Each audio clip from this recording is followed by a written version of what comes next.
How's everybody doing right now? Got a nice little scenario here. What happens if Lexington, Kentucky gets nuked? So this one,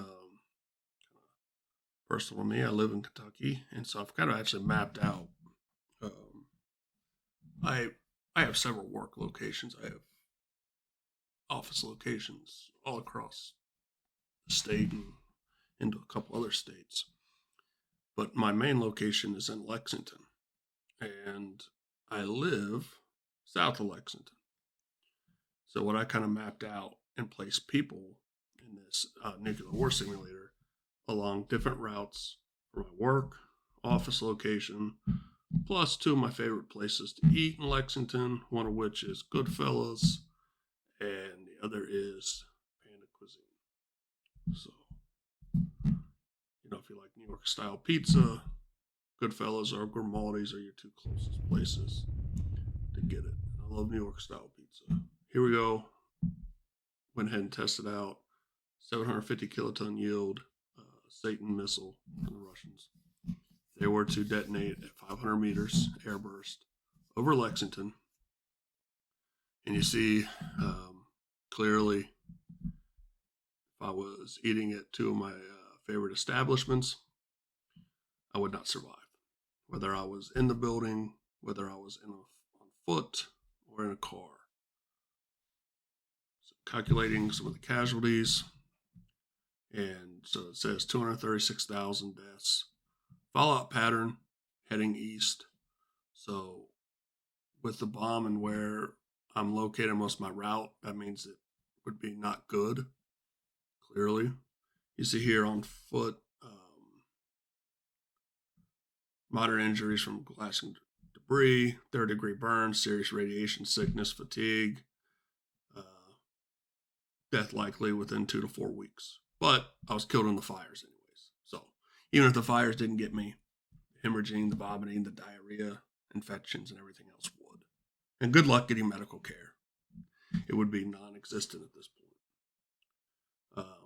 Inside the building, crushed by the building, so dead. In the open, dead. Unless intensive early treatment, which would not be available. So, not good. I was eating at Panda Cuisine, not much better. Killed in fires. If I'm in the vehicle, if I'm in the building, crushed by it.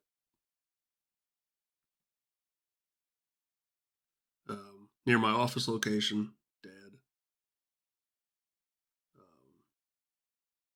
Even if I survived the fires, I would have died probably within 2 to 8 weeks. In the open, dead. In a vehicle, dead.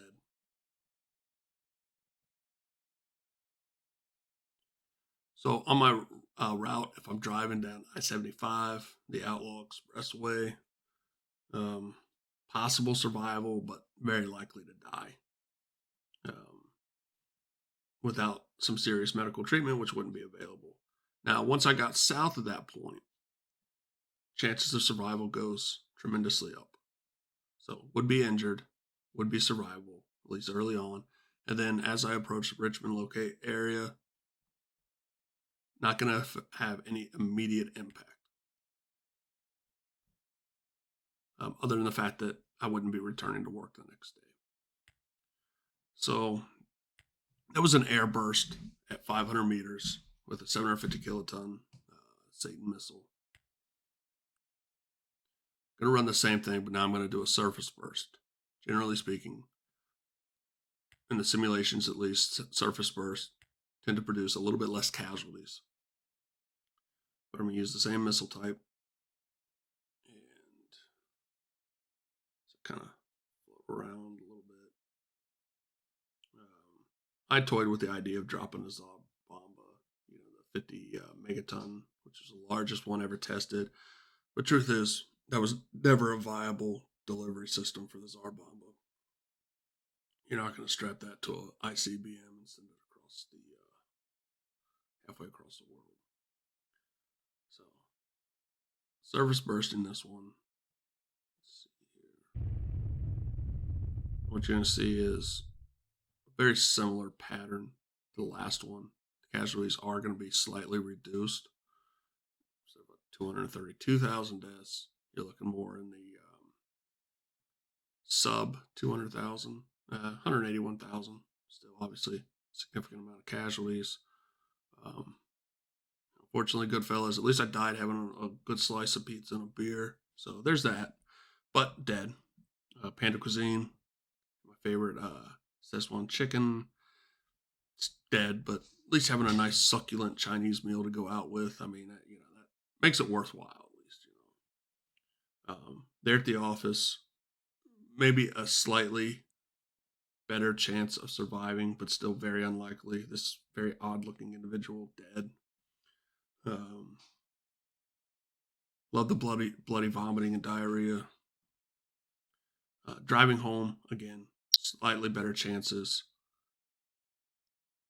And then once nearly outside of Richmond, south of Bloomsboro Road, not much of an impact, immediate impact, other than the fact that, everything you know about life is going to change. And potentially all the other effects, because it's very unlikely one missile is going to be dropped.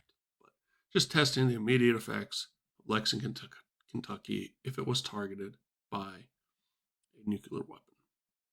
So I'm going to pivot a little bit. Outside of Richmond, you have the Bluegrass Army Depot, where we are decommissioning chemical weapons and some other stuff stored there. So I'm going to run a simulation, and I'm going to start with a 250 kiloton weapon, detonate it, and to see what would be the survival probability in Richmond.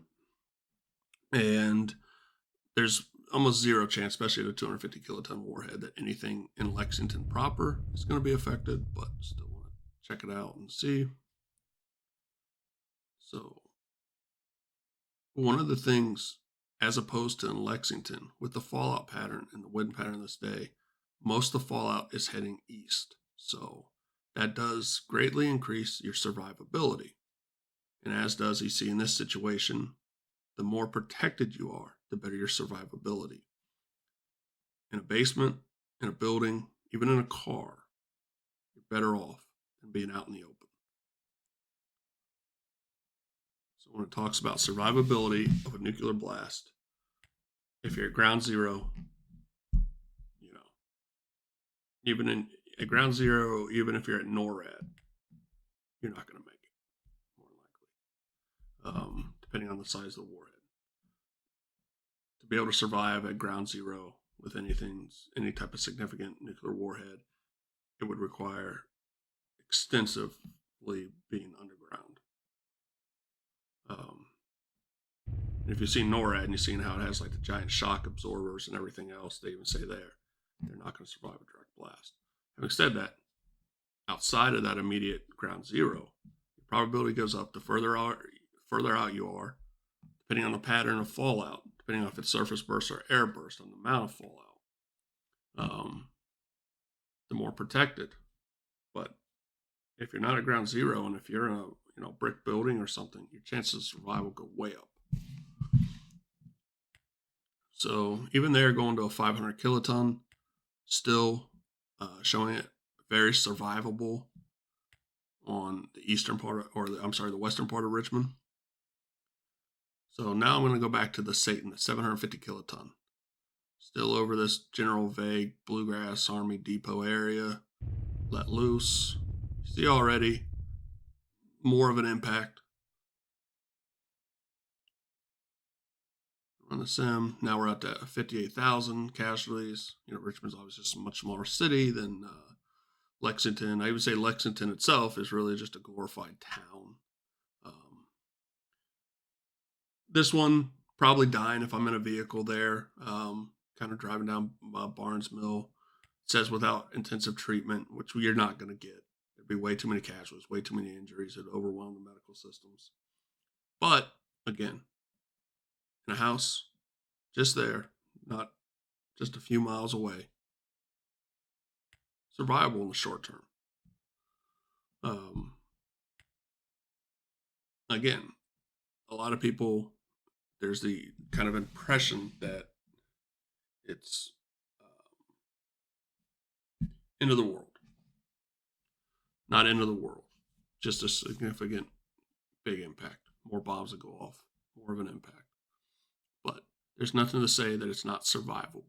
I highly recommend, and I'm going to put the website link in my description, but it goes through a sim of what would happen if a all-out thermonuclear war happened during the height of the Cold War, as far as the nuclear arsenals go. And really good descriptors, really huge impact, significant change in the way of life of everybody. But there's nothing to indicate the end of the human race. So even if a relatively large size warhead is detonated in the city you're in, depending on where you're at, where the fallout pattern is, could very well be survivable. So with that said, I'd like to wish everybody a good morning, good evening, whenever you're watching this. Stay tuned for some additional content. Thanks. Have a great day.